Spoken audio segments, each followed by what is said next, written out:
Samantala, formal nang binuksan ngayong araw ang Southwest Interim Transport Terminal sa Parañaque City kung saan magbababa at magsasakay ang mga provincial buses mula sa Cavite, Batangas at Laguna. Dahil dito inaasahan na ang pagbaba ng bilang ng mga bus na bumabagtas sa EDSA. Na itong ulat ni Dina Pagibitan.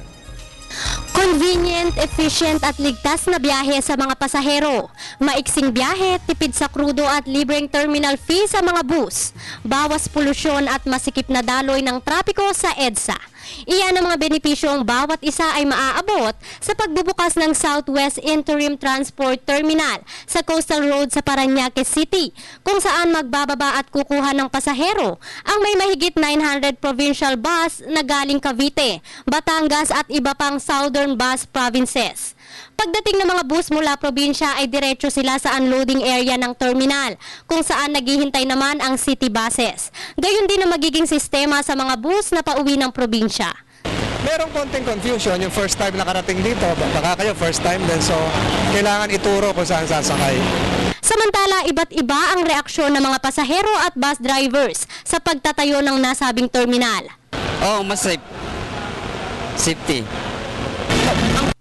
Ibang estudyante, sakto lang.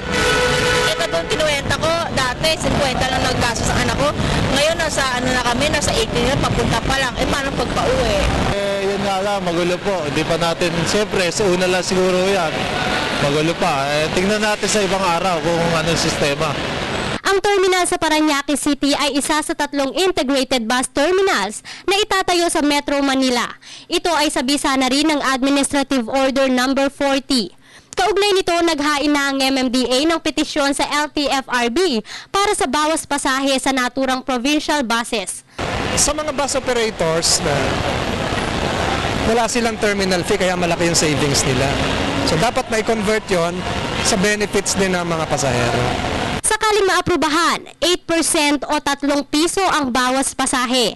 Nakatakda ang hearing ukol sa petisyon sa August 23. Pakiusap naman ng MMDA sa mga pasahero. Tulungan na lang siguro, halimbawa siguro sa Pasay TAP, wala naman siguro silang bubong na ganito. Wala silang air condition lounge. Di ba? Wala silang malinis na restroom. So yun yung mga benefit mahirap i-quantify. Para sa Telebisyon ng Bayan, ako si Dina Pagibitan.